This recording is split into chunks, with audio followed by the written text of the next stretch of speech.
विश्व के कोने कोने में यूट्यूब के माध्यम से हमसे गुरु मंत्र लेकर वैदिक परंपरा में आगे बढ़ने वाले मेरे प्रिय शिष्यों, सज्जन और सन्नारियों, महाभारत की कथा सुना रहा हूँ मैं आपको।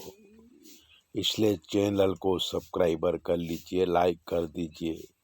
ज्योतिष का कोई प्रश्न है तो 9825200108 पर फोन कर लीजिए। हमें सुनाई नहीं देता, इसलिए जवाब हमारी बेटी देगी, पर ज्योतिष आपकी पूरी हम देख देंगे।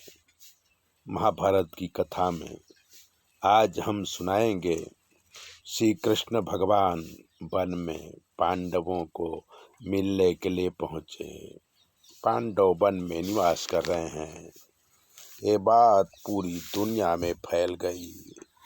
तब दूर दूर से ऋषि मुनि, राजा महाराजा पांडवों को मिलने आते और कौरवों को निंदा करते थे। भोज, अंधक, यादव, राजा द्रुपद के पुत्र धृष्टद्युम्न, चेदी के राजा धृष्टकेतु, कैकेयी देश के राजा मुख्य थे, जो श्री कृष्ण के साथ मिलकर पांडवों को मिलने आए थे। युधिष्ठिर की परेशानी देख श्री कृष्ण को बहुत क्रोध आया। तब अर्जुन ने उन्हें शांत किया।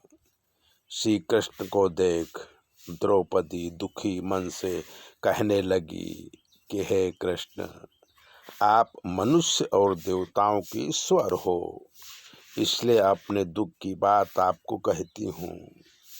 मैं द्रुपद राजा की पुत्री, पांडवों की पत्नी और आप जैसे भगवान की सखा भगनी, और मुझे ये दशा प्राप्त हुई कि दुशासन द्वारा मुझे सताया गया, मेरे वस्त्रों को खोला गया।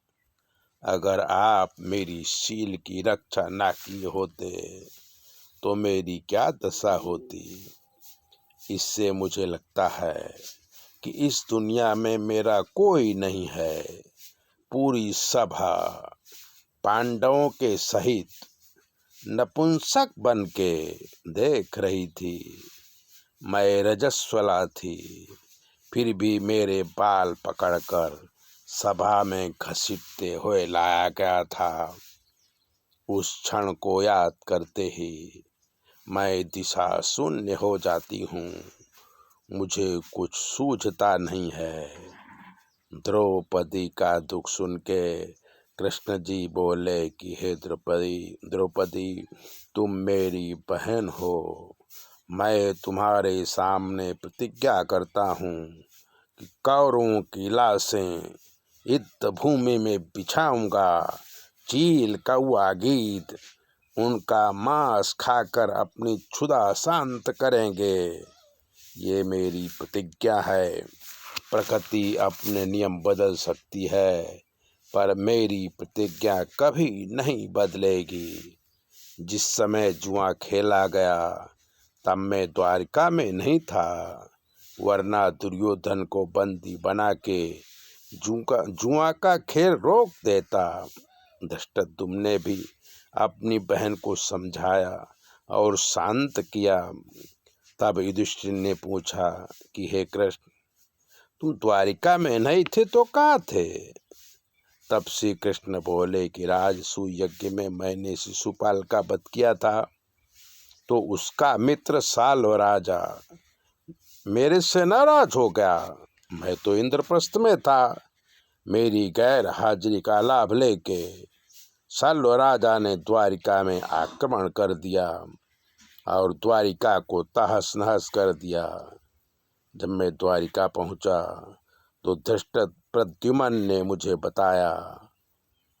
तब मैं साल्व राजा पर आक्रमण करके उसका वध कर दिया और लौटते समय जंगल में जुओं के द्वारा आपकी ये हालत हुई, यह जानकर सीधे आपसे मिलने के लिए चला आया हूँ।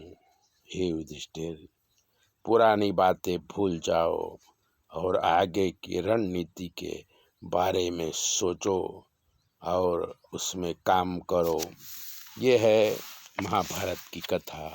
मित्रों, ऐसे ही दिव्य कथाएं सुनने के लिए चैनल को सब्सक्राइबर कर दीजिए, लाइक कर दीजिए, और अगर आपके जीवन में कोई भी कष्ट है तो 9825200108 पर फ़ोन कर लीजिए। हम आपको बताएंगे कि आपके जीवन में क्या कमी है और आपको क्या करना है।